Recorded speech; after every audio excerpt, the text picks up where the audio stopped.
Well, one day, a large group of people declared that Jesus was their king. I don't just mean that they said it either. I mean, they declared it, because there's a difference between saying something and declaring something. They flooded into the streets in this giant group of people. And they got up in buildings and up on the rooftops and everywhere, and they just shouted that Jesus was the King of Israel. And not just the King of Israel, but they shouted that Jesus was the Son of David. He was the long-promised, prophesied king that would show up and create an everlasting kingdom through Israel. They didn't just do it with words, though, either. They cut off branches from palm trees, and they waved them around, and they threw them on the ground so that way Jesus wouldn't have to march or walk or come into the city on his own feet, or even his donkey on its own hooves. And if they didn't have palm branches, they took off their tunics. They took off their overcoats, and they threw them on the ground, humbling themselves, sacrificing of themselves to honor Jesus.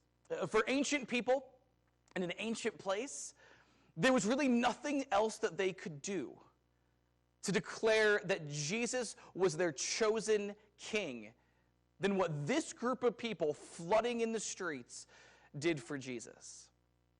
And that's true no matter where they were and no matter when it was. But to add another layer of significance, another layer of depth and meaning, where they were and when it was, well, that was not just normal. You see, they were in Jerusalem. They were in the capital city of Israel, and they were in the center of everything politically, everything culturally, and everything religiously. This is a holy, sacred, set-apart place. And it wasn't just any random day. It was the Passover.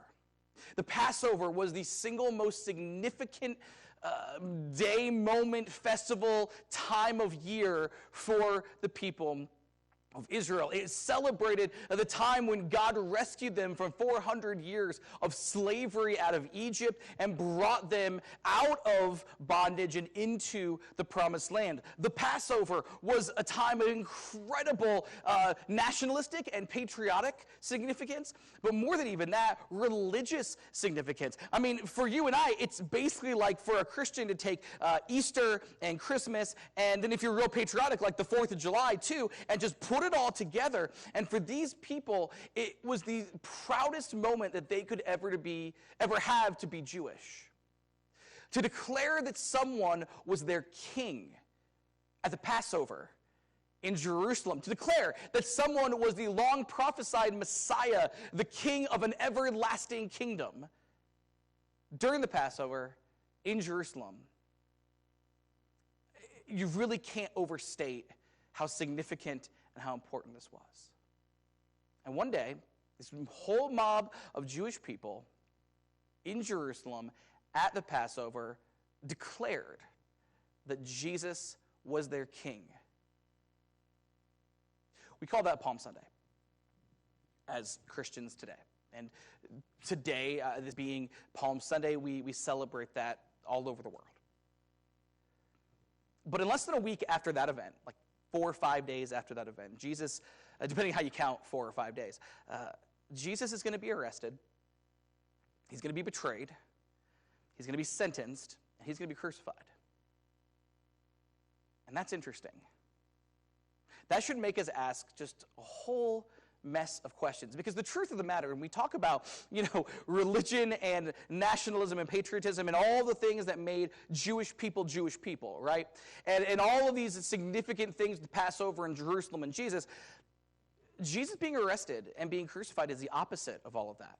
The religious leaders of Israel, the Pharisees, the Sadducees, they actually worked with the Romans. The Romans, you might remember, are their oppressors. The Romans are this foreign invading country. They're Egypt, right? In the Passover story, they're Egypt. And they worked together with Egypt to get Jesus killed. This is a betrayal of their own nationalistic religious identity. And it wasn't just the religious leaders either.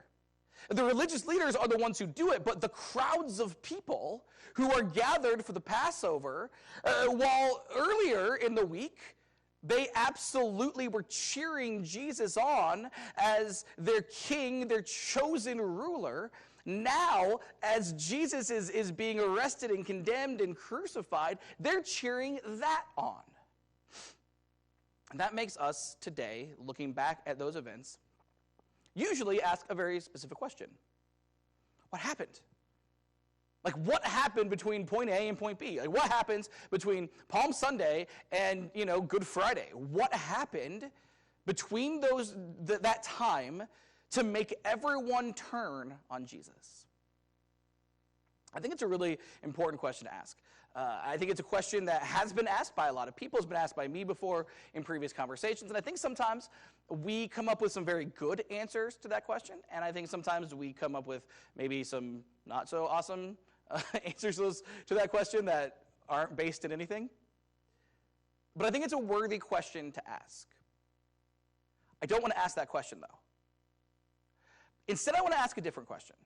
And I think the irony is, by the way, I think we're going to answer that question, the question of what happens between Palm Sunday and Good Friday, like what happens to the people.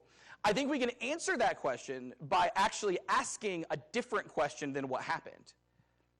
And I think the better question for our purposes today to ask is this: why did the people declare Jesus their king in the first place?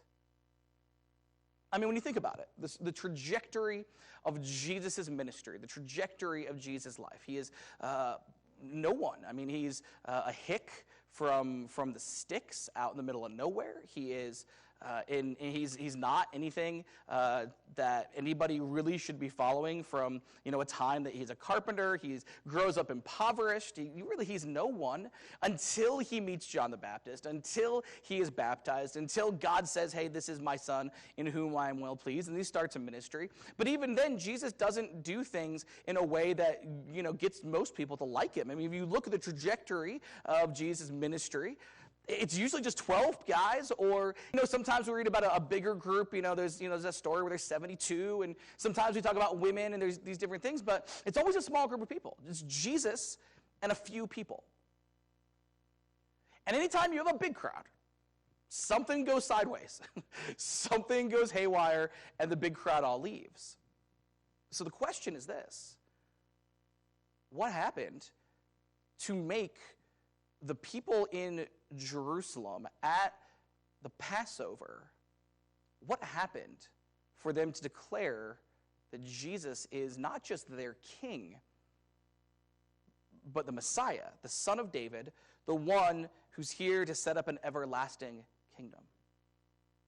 To answer that, we need to rewind just a little bit in the story, not much at all, and we need to talk about what is probably Jesus' greatest miracle. So one day, Jesus and his disciples are just hanging out. I mean, we don't read that they're doing ministry. We don't read that they're in the middle of anything. They're just sort of a normal day. And their sort of a normal day gets interrupted by some messengers from some very good friends of Jesus. These very good friends are Mary and Martha. We read about them elsewhere in the Bible, and they are really close friends of Jesus. They believe in Jesus and his ministry. They've been very, very close, and they lived in a place called Bethany, which is just about 2 miles from Jerusalem. And Jesus, he'd stay with them, and he knew them, and they were just really good friends. So they sent this messenger saying, Jesus, our brother Lazarus, is very, very sick. And we really, really would love it if you would, come to see him or do something. I mean, they don't really make any requests. They just say, hey, he's sick, and we want you to know. And it's sort of just insinuated that they want Jesus to fix it. And now you would think Jesus would do just that. Jesus, as we have seen up until this point in his ministry, can do virtually anything. Jesus' miracles are insane. Jesus' miracles are truly, just mind-boggling. We know he can do them at a distance. I mean, he doesn't even have to travel to go see Lazarus. He could just say, yeah, he's healed. And we know there's times when Jesus has been able to do that. We know there's been no illness, no sickness that Jesus has not been able to handle. We also know Jesus is very good friends with Mary and Martha. We also know he's very good friends with Lazarus. It's a whole family friendship. And so it would make sense to not just Jesus, but to anyone that Jesus would go and fix this. But the truth is, Jesus doesn't do anything. Jesus just kind of sits on everything.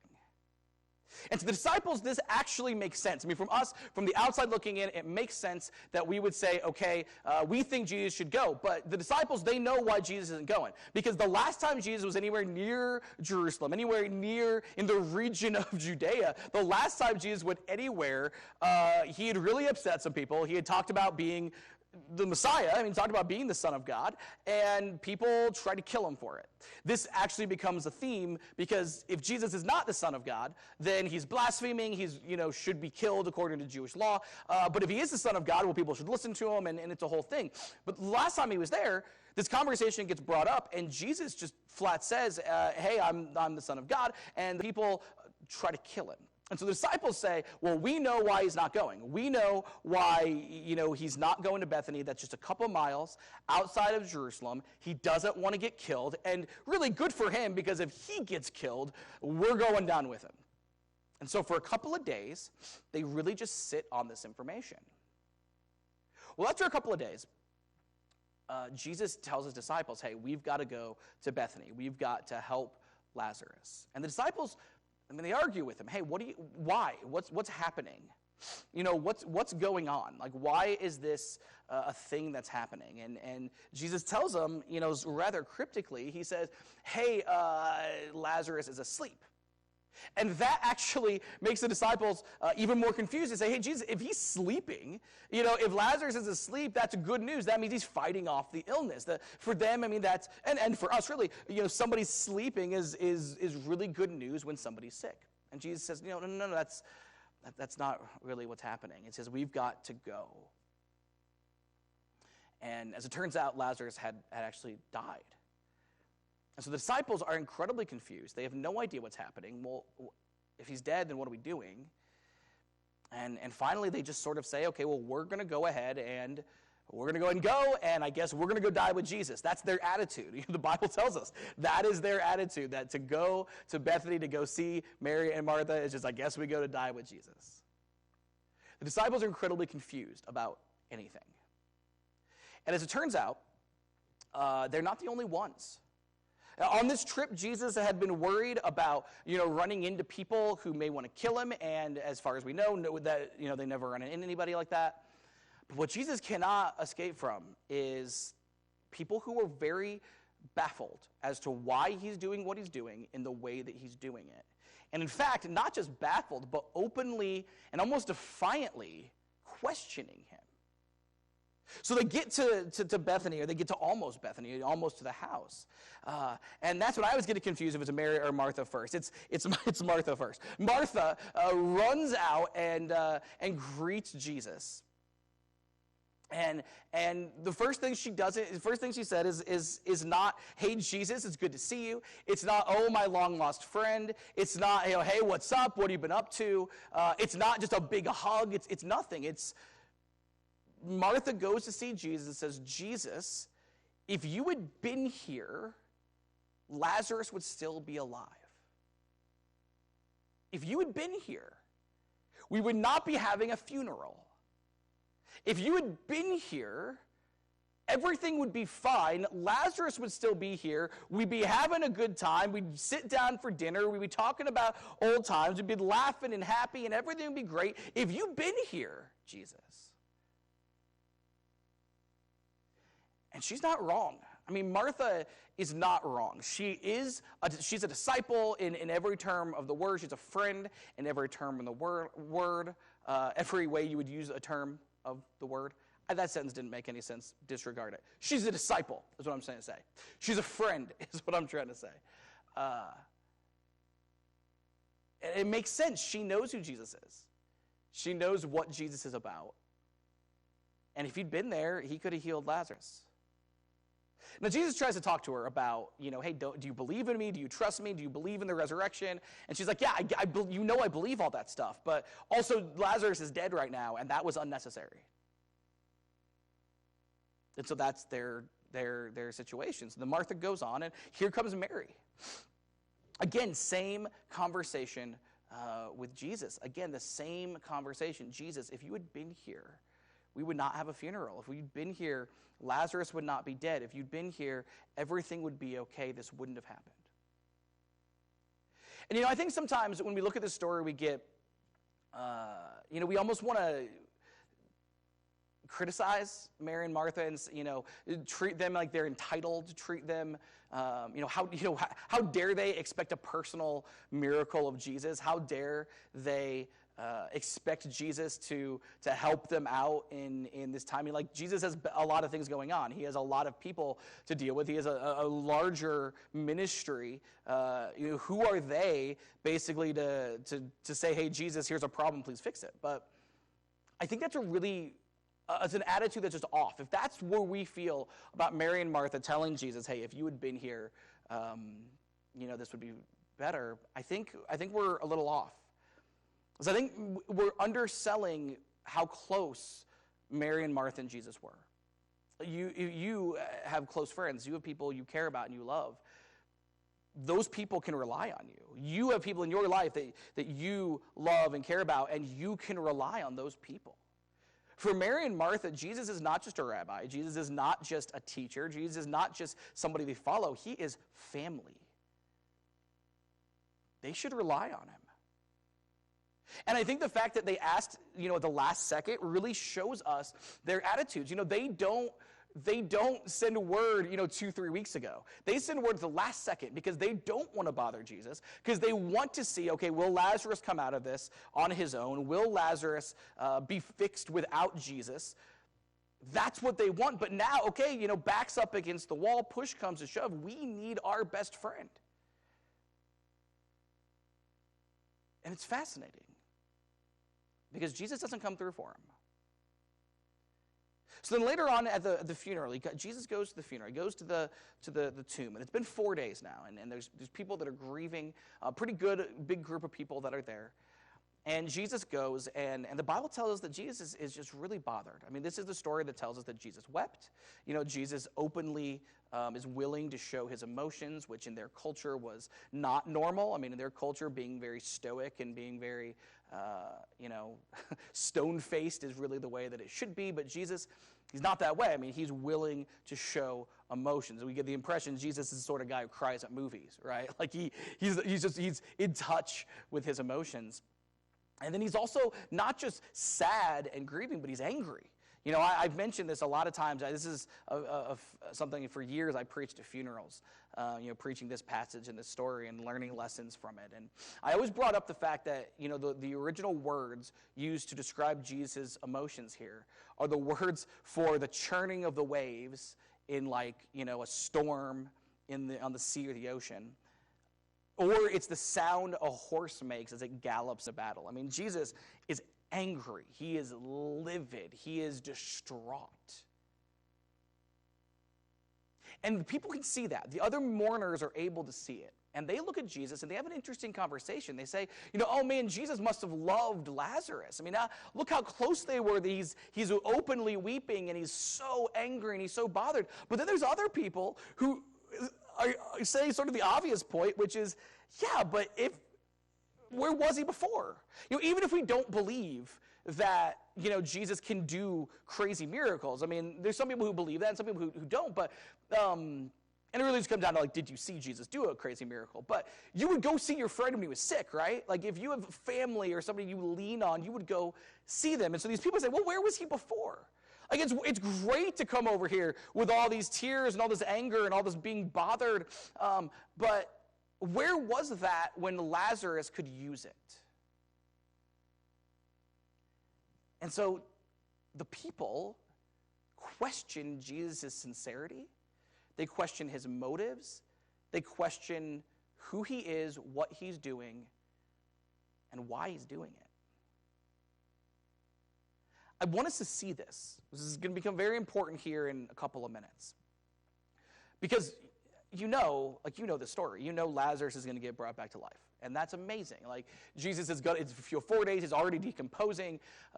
Jesus, returns. And you think about bringing somebody, like a corpse, back to life. Like you are, you're putting air back in the lungs, and you're putting, blood flow back in the veins, and you're putting like all the chemicals, synapses, and, like our brains are like big computers. Like you're putting the computers back on, and you're, the nerve, and like you're doing all of that to a decomposing body. So then you're also, fixing the decomposition. And, we don't ever read that Lazarus is walking around with like big holes in his, his appendages and stuff. Like Jesus, it is an incredible miracle. And that overshadows, as it should, by the way, I'm not saying it shouldn't, but it overshadows that in the story of how it happens, Jesus' disciples don't understand what he's doing. They openly question him. Jesus' very, very closest, very, very best friends, Mary and Martha, don't understand what he's doing. They question him. The other people who were there, they don't know what he's doing. They question him. People are literally, sincerely questioning if Jesus is even doing a good thing here. Like, if Jesus is putting on a show or putting on an act. I mean, everybody is disturbed by everything Jesus is doing. And all of that is a lead up to what is his greatest miracle, bringing Lazarus, his very, very dear friend, back to life. Put a pin there. Now we have our answer, okay? Now we have our answer as to what made Palm Sunday happen. This is what we read in the Gospel according to John. John explains exactly what happened on Palm Sunday. It says, the next day, the news that Jesus was on the way to Jerusalem swept through the city. He's talking about Palm Sunday. A large crowd of Passover visitors took palm branches and went down the road to meet him. They shouted, "Praise God, blessings on the one who comes in the name of the Lord. Hail to the King of Israel." Okay, a few verses later, he says this is what had happened. Many in the crowd had seen Jesus call Lazarus from the tomb, raising him from the dead, and they were telling others about it. That was the reason so many went out to meet him, because they had heard about this miraculous sign. Palm Sunday begins with Jesus raising Lazarus from the dead. That's when it begins. Because the day that Jesus raises Lazarus from the dead, there are people who simply cannot fathom what they've seen, and they change their minds about Jesus right then and right there. And they don't just change their minds about Jesus for themselves, but they go tell other people, hey, you need to change your mind about this Jesus guy. I just saw him raise a guy from the dead. He was dead for 4 days. We just saw it happen. This guy must be the Messiah. He must be the King of Israel. Everything we've heard about him, of, what is he? Because that's always the question. People have different opinions. The opinion must be, the right opinion must be that he's exactly who the people that are his disciples think he is. And so if you can kind of imagine the way this happens, like, a group of people, they all see it and they tell people, and those people tell people, and those tell people, and then those tell people. And by the time Jesus shows up on the Passover, the streets are packed with people with palm branches, throwing their tunics on the ground, yelling for the King of Israel, declaring that Jesus is their king. That's what happened. Palm Sunday starts with Lazarus, according to John. So what does that have to do with us? And what does that have to do with, I said, like, we'd answer, what happened between Palm Sunday and Good Friday in that space. Well, we should talk about this. Jesus raising Lazarus from the dead is not the only time he brings the dead back. But when Jesus does this miracle that is amazing, there's a pattern that starts to emerge. Okay, so one day, Jesus saw a funeral passing by. Like, he just saw this funeral, and there was this little boy, this young child that was the son of a widow. So this woman had already lost so much. She'd lost her husband, and now she has this son, and now she's lost her son. And there's a funeral procession, and they've got a casket, and people are, carrying the casket. If you can kind of imagine, I don't. In my head, they're carrying it like up high, but we hold it down low.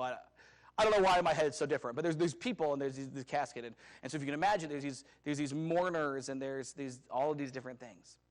And that's when Jesus does the one thing you're not supposed to do at a funeral. Jesus interrupts the funeral and then goes and messes with the casket. Like, I've never been a person who has totally understood social graces. I can't even count how many times I've done a real dumb thing, and somebody said, hey, that thing was dumb, and I don't get it. I don't understand, why can I not say that, or why can I not do that, or why is that not a thing that's acceptable? I've been a person that has been a defining quality of much of my adult life. But even I know, even an idiot knows, you don't interrupt a funeral and then go and start messing with the casket. But Jesus interrupts a funeral and goes and starts to mess with the casket. And you can imagine, in the moments before Jesus raises this child back to life, everybody's going to be freaking out. What's he doing? Why? What's happening? And you think, well, actually, Jesus could have waited until the end of the funeral. He could have done it before the funeral. Jesus could have done a lot. He also didn't have to touch the casket. There's nothing about what Jesus did here that needed to happen. He can raise the dead in whatever way he pleases, and that he chooses to do it in a way that freaks people out and confuses people and makes them wonder what in the world is happening. That's one other time that Jesus raises the dead. And there's a third time. So you've got Lazarus, and you've got this little child during the funeral, and then you've got a story that we've already referenced in this sermon series here. Remember, we talked about there was a woman who had this bleeding issue, this menstrual issue for 12 years, and there was a man who came and said, hey, listen, my daughter is sick and on the verge of death. And Jesus says, yeah, let's go fix her. Let's go heal her. And Jesus goes, and he gets held up by this woman. He gets held up by the woman who has been bleeding, and that takes up a bunch of time. And in the time that Jesus heals this woman, talks to this woman, addresses the crowd or whatever it is that Jesus does after a miracle, he gets word that this girl that he was on his way to go see, that she's died. And so the guy, who come and ask, well, never mind, had we gotten there a little sooner, that'd have been cool, but nothing we can do now about the dead. And Jesus says, no, actually, she's not just dead, she's sleeping. It's the same phrasing he uses with Lazarus, this sleeping phrasing. And it's weird. It's almost a shocking Bible verse that you read. This passage, when you read this story, it's in Mark chapter 5, if you'd like to look at it later. It says the people laughed at Jesus. They laughed at him. It's funny, I think there's not a lot you can do to a teacher or a rabbi or, a preacher, priest, whatever, somebody who's trying to teach the public, than just laugh at them. Because it's you to respect them, to argue with them shows a level of respect. As an example, the Ancient Aliens guys, right? Nobody tries to argue with the Ancient Aliens guys, because the Ancient Aliens guys are just so absurd that it's just aliens and the hair's everywhere and everything. Nobody tries to even argue with those guys, because who cares? They're the Ancient Aliens guys. It's so ridiculous, we're just going to make memes about it and post them online. Jesus in this moment is like those Ancient Aliens guys. He says the little girl's asleep. He says, we're still going to go and deal with it. And the people, they won't even argue with him. They don't even have enough respect for him to argue with him. They just laugh at him.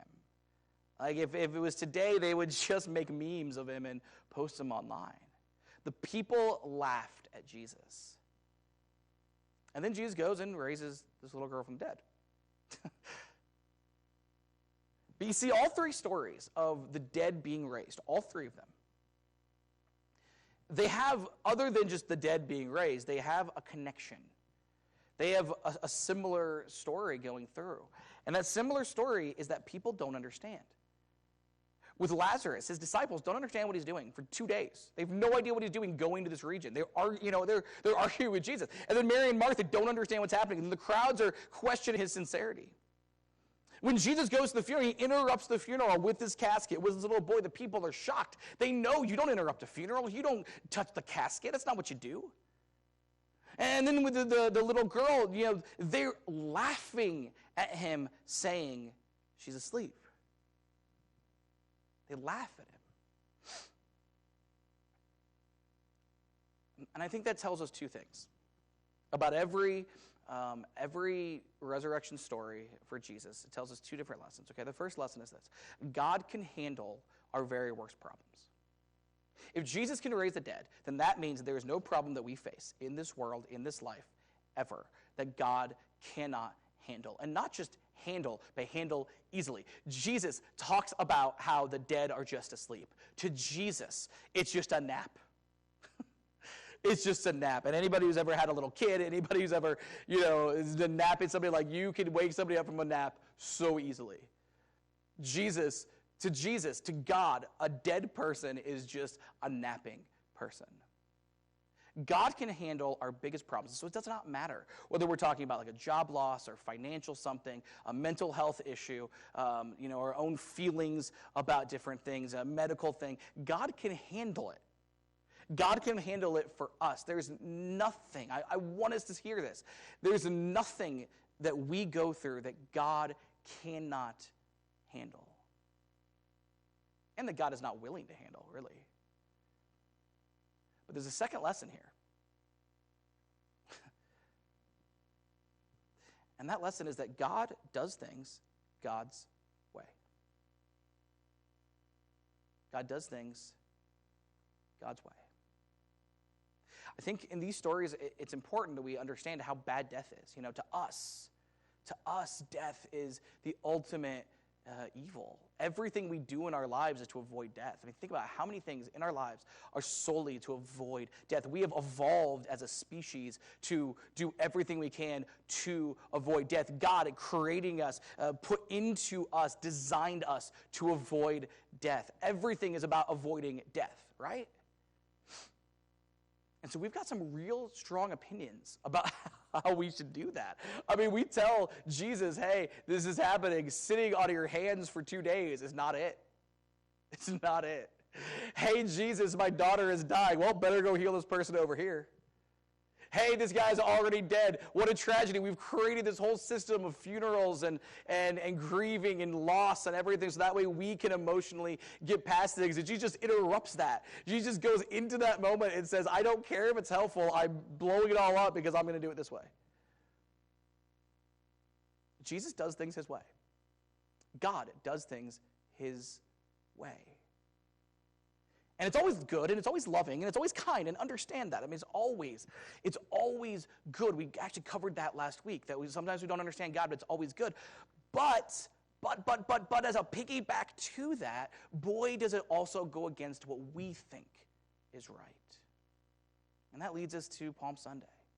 You see, when they waved the palm branches, and when they laid their coats on the ground, and they declared that he was the king of Israel, when all of these things happened, they had some really, really strong ideas in their head for what that meant. You see, salvation in the Bible, salvation the way Jewish people talk about it, is about being saved from one's enemies. And the enemy that they had was Rome. The enemy they had was this oppressive nation, this oppressive army, military. To them, they could think of nothing else other than for the king of Israel, the son of David, to march into battle with weapons, leading an army. That Jesus can raise the dead is amazing. I mean, imagine trying to fight an army whose leader can raise every dead soldier back up. And you can die 5, 6, 8 times. Doesn't matter. You win one battle with that army and nobody is fighting you again.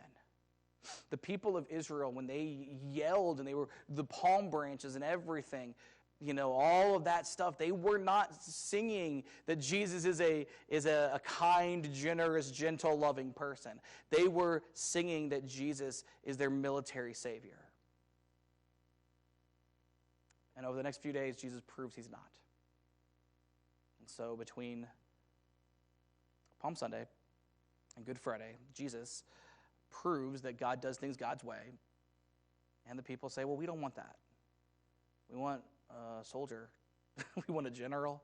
We want weapons. We want victory. For you and I, we have to learn from that. We have to learn from that. We have to learn to take God on God's level. We have to accept who God is. And when we do that, as we've talked about, God, it's always better. Love and mercy and grace and kindness and generosity and patience and all of the things that comprise who God is, those are the best way to live. And if we could all live that way, what a world we would build. But the truth is, when we demand that God is different, when we demand that God kills and goes to war, when we demand those things of God, what you see is Good Friday, is the cross. Jesus totally willing to die instead of being that. God can handle our greatest problems, and yet God is going to handle them his way. And for us, that means as Christians, we are called to trust, we are called to obey, we are called to submit, we are called to, in our own lives, say, I want things God's way, not ours. This morning, our sixth lesson from the miracles, the stories that miracles tell, is this. God can handle our greatest problems, and will do so in his loving, gracious way. I don't want to harp on the mistakes of the folks on Palm Sunday, because I just think we would do the same thing. I mean, look at our stories, look at our movies, look at our books, look at our video games, look at those series that we all watch, that we all talk about, and for 7 years they're amazing, and then year 8, like, we change writers, and so then it's terrible, and we all complain about it, right? Like, look at all of that. Every story we tell, every hero we have no issue with violence. They win by conquering. They win by being bigger, stronger, tougher, easier to kill. Easier at killing, better at killing. That's how it is, For us, our heroes have swords in their hands. Our heroes have guns in their hands. They're violent. We think that violence is the answer. I mean, we say it's not, but we think it is. We absolutely believe in redemptive violence, that we can build a beautiful world through violence. People at Palm Sunday, that's all they believed. They'd have watched the same things we watched. They would say the same things we say. And so for us as Christians, we just have to say, okay, humanity struggles with this. We want God, but we want God our way. We want God to act like we think God should act. We want God to fit into the boxes that we create. Christianity is not about that. Christianity is about saying, okay, there's God. And God is greater than us. He's kinder, gentler, more loving, more holy, more sacred, more. God is everything greater than us. And so we are called to follow in those footsteps. It's not a matter of us saying, God, do it this way. God's going to do it God's way. And the beauty is, once we can kind of get to that place where we can submit, well, now we can see the beauty of the first part of this lesson, which is there's nothing we have that we can throw at God that he can't handle. He may not do it the way we want him to. He may not do it in the time frame we want him to. He may not do it at all the way that we are accustomed to seeing. But God can handle it. And the beauty of the gospel is that there is salvation, deliverance from those things that hurt us, sin and death and oppression, in every sense of the word. Physical, yes, but mental, spiritual, eternal. That is who we are as Christians. That is who we're called to be. And that is what is so great, so wonderful about the Palm Sunday story. That from God's perspective, these people declaring that he is something he's not does nothing to change who he actually is. That's going to do it for us this morning. Really appreciate you guys hanging in. This has been, we have no idea how long this is going to go. We have no idea anything. I texted somebody today that, the trouble with something that's unprecedented is there is no precedence. Like, we have no idea. So really, really appreciate you guys tuning in, especially if you've stuck it out this far, 30, 35 minutes in. And so we really appreciate that. As we've said the last couple of weeks, we, as a congregation, as a church, we have no safety net really as far as anything. There's nobody bailing us out. We are an independent church. We're an independent congregation. We don't talk about money much, but we do absolutely just need to let it be known that if we don't have people that care and support financially, that we don't exist. That's just the way it is. So in the comments, there is a place for you guys to give online. There's going to be a place for you guys to go to our website. There's our address as well to send a check if that's what you guys do. And again, we know times are tough. We know that things are difficult for everybody everywhere. So we just really, really understand, and we really appreciate anything that you can do, and we just appreciate that so much. So we will be back this week for a couple of videos. This week coming up is going to be Good Friday. We'll absolutely have a Good Friday sermon. If you guys didn't see it, there's a video with some worship music that a few people had requested, so that's going on. Just be on the lookout on Facebook for as much as we're trying to put out to try to help us stay connected at this time and encourage you guys in your faith in Christ. We appreciate so very much everything that you guys do and everything that we as a community are, and we'll just talk to you soon.